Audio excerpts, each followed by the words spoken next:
I'm gonna wear a blanket for this video because it's cold in my room and I'm allowed to do what I want. So if you were a follower of my channel before the great hiatus, you may have been around for a video where I discussed some of my pet peeves. Now, unfortunately, I would consider myself an irritable person. I do have a lot of pet peeves, enough that I keep them organized in a notes list on my phone. My irritability is not my best trait, but I do consider a lot of the things on my list to be pretty valid, or at least I did until I was showing that list to a group of friends recently, and they gave me a little bit of a reality check. They were like, Zach, that's ridiculous. You are way too sensitive. You're way too irritable. And I don't know if I agree. Like some of the things on the list, yeah, I understand. That's me being crazy. But there are a lot of things that I think make a lot of sense. So I've got my iPad here. I'm gonna pull up the notes list. I'm gonna read some of them to you, and I need you guys to keep me grounded. If I say something and it's absolutely crazy and you're like, Zach, no, you can't justify that, tell me I'm crazy. I want to hear it. But if I'm right and these things also drive you crazy, I want to know. I want to feel vindicated by you. Let's just get into it. Okay, so the first one on this list, actually I'm gonna discuss two at the same time because it's the holiday season when I'm recording this and these are related to the holiday. One, premature Christmas celebration. I'm gonna start with this one because I can get it out quick. If you start celebrating or set up for Christmas or start listening to Christmas music, any of that stuff on November 1st, you're on my shit list because Christmas is in the last week of December. If you're starting the first day of November, that is 2 full months of Christmas celebration. The year is only 12 months long. 2 months of 12 months, that is 1/6 of the year that we're celebrating Christmas, and I just don't like Christmas enough to celebrate it for that long. That's crazy. Especially since I've worked in retail for a huge chunk of my life now. The second it switches to November and I'm hearing Mariah Carey's ass, are you kidding? But anyway, that's one of my Christmas pet peeves. I have another one on here that's more of an issue to me. The Christmas villain narrative has got to be retired. I'm so sick of it. And for those of you who don't know what I mean by that, let me elaborate. So if you're like me and you don't particularly care for the holiday season, you've probably had an instance like what I've experienced, which is someone asks you, hey, what are you doing for the holiday season? Maybe you reply, oh, I'm not really doing anything this year. Or maybe you go as far as to say, I don't really like the holidays. And they'll just start calling you Scrooge or the Grinch. And I'm just sat back like, I'm a villain for not liking your holiday? I didn't tell you you couldn't celebrate your holiday. I love Halloween, but if you tell me you're not celebrating Halloween, I'm not gonna make up a villain character to refer to you as. And it's no small issue. I feel like if you tell any Christmas enjoyer that you don't like the holidays, a large chunk of them are gonna call you Grinch or Scrooge. And it's just so weird to me because, like, do you think everyone has to celebrate your holiday? Especially since it's Christmas. It's giving so much, like, Christian entitlement, which I'm so sick of. So yeah, the Christmas villain narrative, gotta go. Get rid of it. I feel like that's one that people are gonna hate me for because people love their damn Christmas. Oh, this is a small one, but I feel like the gays can resonate. Straight men calling me bud. What? This is one where I'm the problem. If you have a sign on your lawn that says drive like your kids live here, I'm gonna speed up. Ooh, flashlights or vibrators where you have to click through all of the modes for it to turn off. Ooh, this is a big one. Abbreviating any word that starts with a W. W is a 3-syllable letter. W. If you're going to abbreviate something and it contains the letter W, you're probably going to spend more time saying the abbreviated version than just saying the original version. Here's a really great example. www, World Wide Web. 3-syllable versus 9-syllable. Are you kidding? World Wide Web. www. What? If the point of abbreviation is for brevity, then don't abbreviate something that is going to eliminate brevity. Ooh, quiet public bathrooms. I need some white noise. I need some music. I need some level of assurance that whatever I'm doing can't be heard. I need you to drown me out a little bit. This one, if you are single or have ever been single for a substantial amount of time, I feel like you can agree with this. If I say I want to be in a relationship or I wish I wasn't single or anything along that lines, and someone who's in a relationship chimes in and they're like, being in a relationship isn't that great. Okay, break up. Is that what you wanted me to say? No, because you're a f***ing asshole. What are you talking about? You're telling me not to want this thing that you have, but if you don't like it, then leave. Like, I don't like being single. I can't just not like being single and then decide, I'm gonna be in a relationship from now on, because that takes someone else making the same decision to be in a relationship with me. But you, as the person who is in a relationship, if you aren't liking it, you can decide, hey, I am done with this. And listen, I know it's harder than that. I know that there are other people's feelings involved, but if you're so sick of your relationship or just relationships in general that when you hear someone kind of lamenting wanting to be in a relationship and your first response is to say, relationships suck anyway, then you owe your partner the ability to go find someone who's actually happy with them. So yeah, if you are in a relationship and you hear someone say, I wish I wasn't single, get over yourself before hopping into that conversation, because nobody wants to hear how you're so unhappy in your relationship that you refuse to leave. Die. Oh wait, I can't say that. Death to all of them.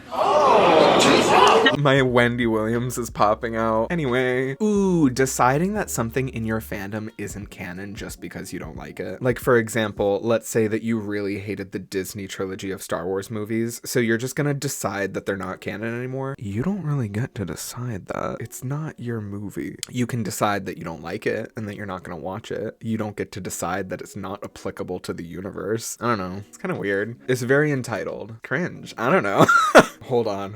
I just read this one and I was filled with a little bit of adrenaline, I'm not gonna lie, because I think this supersedes the idea of pet peeve. I think this goes to something further. So I have always been the licensed one of the friend group. I have multiple friends who either don't have a license or don't have a car or just choose not to drive, and I'm for the most part pretty okay with it. But there is one huge pet peeve of mine. If there's some sort of traffic situation happening and I'm the one driving and you're my passenger, if you lean over and honk my horn, you're walking. What?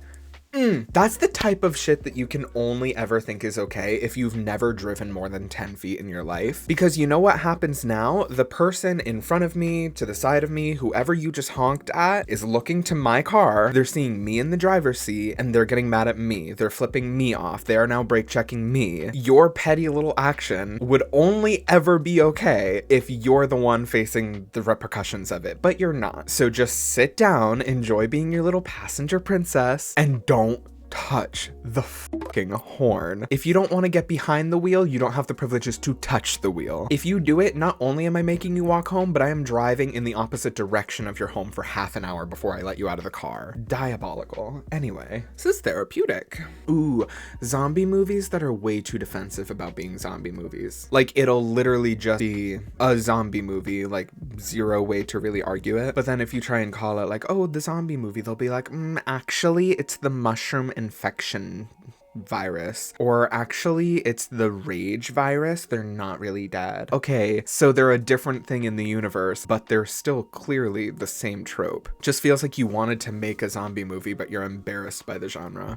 Speaking of, people who will go see a horror movie and then they'll be like, it wasn't really a horror, it was more of a thriller. And I'm gonna be honest here, I've definitely done that, but I feel like I developed this pet peeve when I went to see Weapons, and I loved that movie, and I went and I told my friends about it, and someone who was listening to the conversation was like, yeah, but it wasn't really a horror movie, it was more of a thriller. And it was that moment where I realized I can't remember the last horror movie I saw where people weren't saying that. And it's at a point where it's like, okay, do we need to just reset what we think horror is? Because if we're gonna walk away from every single horror movie saying that wasn't really horror, that was thriller, maybe we need to just take a minute and reassess what our criteria is for the genre. Would you say Hereditary is horror or thriller? I would say horror. Like, I just can't remember the last time I saw a horror movie that didn't have some level of debate about whether it was horror or thriller. And really, I don't think there's that much distinction between the genres. Anyway, this is a small one, but if you say close the lights instead of turn off the lights, electric chair. If you're a civilian who goes so far out of your way to make your civilian ass car look like a police car, and I don't mean just like, oh, I drive a black SUV. quality. I mean, like, you go out of your way to seek the make and model either of the current set of police cars or a previous one. You stick a grate on the front of it. You have like the light above your mirror. You are cosplaying police hood so fucking hard. And then I see you coming up behind me in the fast lane, so I'm like, shit, let me get over. And I move over, and then I see you drive by me, and it's Bethany Sue who's deep into her 70s. Are you fucking kidding? And it's always Republicans. You know it's always Republicans. Like, this one's small, but it really drives me crazy. If you abbreviate time or round time, like let's say it's 6:50 and you say it's 7, die maybe? Or if it's 6:45 and you say it's quarter till, because I know that a quarter, as in 1/4 of 60, is yes 15, so that is 6:45. But if I'm in a rush and I hear the word quarter, my mind just snaps to 25. And if I think I have 10 more minutes than I do when you could have just said 6:45, especially because let's go back to where we were earlier talking about syllables. 6:45, that's 4 syllables. Quarter till. Is saving one syllable really important enough to maybe give someone the complete wrong impression about what time it is? It drives me mad, and I don't know why. I'm only gonna give you one more, but it is one I'm rather passionate about. So, as I casually mentioned earlier, I am still single, and as such, I find myself on a few different apps. And one of those apps, on and off for the past few years, has been Tinder. And if I get one more notification about how you missed a match. No, I didn't. It decidedly wasn't a match, which is why only one of us swiped right. Do you see how that works now? If it was a match, I would have swiped. Therefore, I didn't miss shit. I don't know why it drives me so fucking crazy, but like, you do understand swiping left isn't something that happens by accident 99% of the time. If I swiped left, that was me making a decision. I need to calm down. It's not that deep. It just drives me crazy, especially because they started rolling these out as notifications, so I won't even be on the app anymore. I'll be like scrolling TikTok and I get a Tinder notification thinking, oh, maybe I matched with someone, or oh, maybe someone I did match with already sent me a message. And it's literally Tinder being like, you missed a match. And it's with like fugly ass Richard down the road who's 80 and wants to be my sugar daddy. Anyway, I hope you don't see me any differently. But for real, am I the crazy one, or do some of these make sense? Let me know in the comments so that I don't feel completely crazy and alone. But also, let me know your craziest pet peeves. I'm not just talking like, oh, I hate when people use the wrong form of there. Get specific, get weird. Bring up shit that you've always hated that no one else even talks about. I just want to feel like I'm not ridiculous all the time. Also, yes, I'm not wearing my glasses because I tried wearing them in my first video back and the glare was ridiculous. So I can barely see, hence why I'm reading off my iPad to see my notes app. Anyway, thank you for joining me on this quick little rant. I'm gonna go do something to calm down, but I'll see you next time. Bye.